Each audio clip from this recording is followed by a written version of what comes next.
इन दो देवताओं के कारण जीते थे पांडव महाभारत का युद्ध। महाभारत के युद्ध में जीत का श्रेय निश्चित ही भगवान श्री कृष्ण को जाता है, लेकिन भगवान श्री कृष्ण को भी यह युद्ध जीतने के लिए अन्य देवी और देवताओं की मदद लेना पड़ी थी। हालांकि आप शायद जानते होंगे, लेकिन फिर भी हम यहां बताना चाहते हैं उन लोगों के लिए जो यह नहीं जानते हैं। शोधानुसार जब महाभारत का युद्ध हुआ तब श्री कृष्ण की आयु 83 वर्ष थी। महाभारत युद्ध के 36 वर्ष बाद उन्होंने देह त्याग दी थी। इसका मतलब 119 वर्ष की आयु में उन्होंने देह त्याग किया था।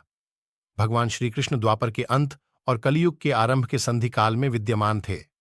ज्योतिषीय गणना के अनुसार कलियुग का आरंभ शक संवत से 386 वर्ष पूर्व की चैत्र शुक्ल एकम प्रतिपदा को हुआ था। वर्तमान में 1986 शक संवत है। इस प्रकार कलियुग को आरंभ हुए 512 वर्ष हो गए हैं।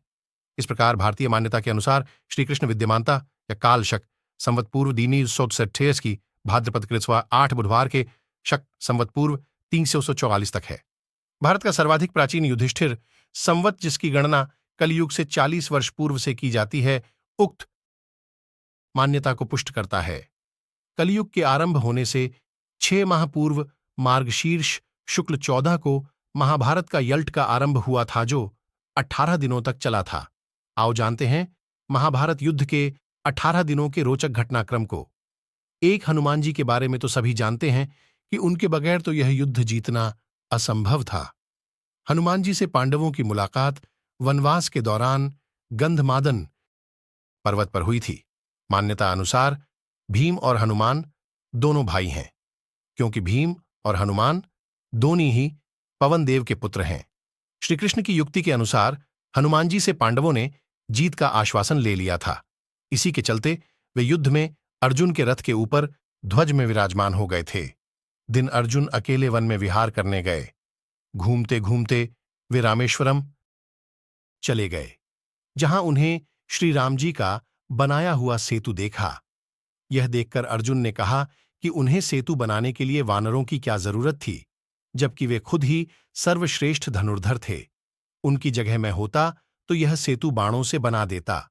यह सुनकर हनुमान ने कहा कि बाणों से बना सेतु एक भी व्यक्ति का भार झेल नहीं सकता। तब अर्जुन ने कहा कि यदि मेरा बनाया सेतु आपके चलने से टूट जाएगा तो मैं अग्नि में प्रवेश कर जाऊंगा। हनुमान जी ने कहा, मुझे स्वीकार है, मेरे 2 चरण ही इसने झेल लिए तो मैं हार स्वीकार कर लूंगा। तब अर्जुन ने अपने प्रचंड बाणों से सेतु तैयार कर दिया। लेकिन जैसे ही सेतु तैयार हुआ, हनुमान ने विराट रूप धारण कर लिया। हनुमान राम का स्मरण करते हुए उस बाणों के सेतु पर चढ़ गए। पहला पग रखते ही सेतु सारा का सारा डगमगाने लगा। दूसरा पैर रखते ही सेतु चरमरा गया। यह देखकर अर्जुन खुद को खत्म करने के लिए अग्नि जलाने लगे। तभी भगवान श्री कृष्ण प्रकट हो गए और अर्जुन से कहा कि वह फिर से सेतु बनाए, लेकिन इस बार वे श्री राम का नाम लेके सेतु बनाए, जिससे वह नहीं टूटेगा। दूसरी बार सेतु के तैयार होने के बाद हनुमान फिर से उस पर चले, लेकिन इस बार सेतु नहीं टूटा। इससे खुश होकर हनुमान ने अर्जुन से कहा कि वे युद्ध के अंत तक उनकी रक्षा करेंगे। इसीलिए कुरुक्षेत्र के युद्ध में अर्जुन के रथ के ध्वज में हनुमान विराजमान हुए और अंत तक उनकी रक्षा की।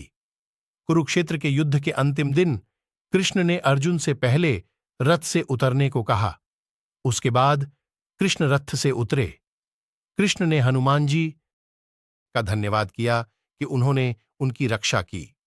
लेकिन जैसे ही हनुमान अर्जुन के रथ से उतरकर गए, वैसे ही रथ में आग लग गई। यह देखकर अर्जुन हैरान रह गए। कृष्ण ने उन्हें बताया कि कैसे हनुमान उनकी दिव्य अस्त्रों से रक्षा कर रहे थे। महाभारत के युद्ध में श्री कृष्ण की प्रेरणा पर अर्जुन ने कई जगह जाकर शक्ति की साधना की थी। उनकी साधना के वरदान स्वरूप शक्ति के विभिन्न रूपों ने पांडवों की मदद की थी। उन्हीं शक्ति में से एक माता काली 10 महाविद्याओं में से प्रथम है, जिन्हें देवी दुर्गा की महामाया कहा गया है। उन्होंने भी महाभारत युद्ध में पांडव पक्ष की मदद की थी। कहते हैं कि युद्ध में विजय की कामना से अर्जुन और श्री कृष्ण ने उज्जैन में हरसिद्ध माता और नलखेड़ा में बगलामुखी माता का पूजन भी किया था। वहां उन्हें युद्ध में विजयी भव का वरदान मिला था। मान्यता है कि महाभारत युद्ध के एक रात पहले अर्जुन ने माता दुर्गा की आराधना की थी। माता ने प्रकट होकर उन्हें विजयी श्री का वरदान दिया था। उन्होंने यह भी कहा था कि हे अर्जुन, तुम्हें विजय श्री के वरदान की जरूरत नहीं, क्योंकि जहां धर्म होगा वहीं वासुदेव श्री कृष्ण होंगे और जहां वे होंगे वहां विजयी ही होंगी। दोस्तों, दूसरा पार्ट देखने के लिए हमारी कहानी अच्छी लगी हो तो चैनल को सब्सक्राइब करके बेल आइकन को जरूर ऑन करें और वीडियो को लाइक करें।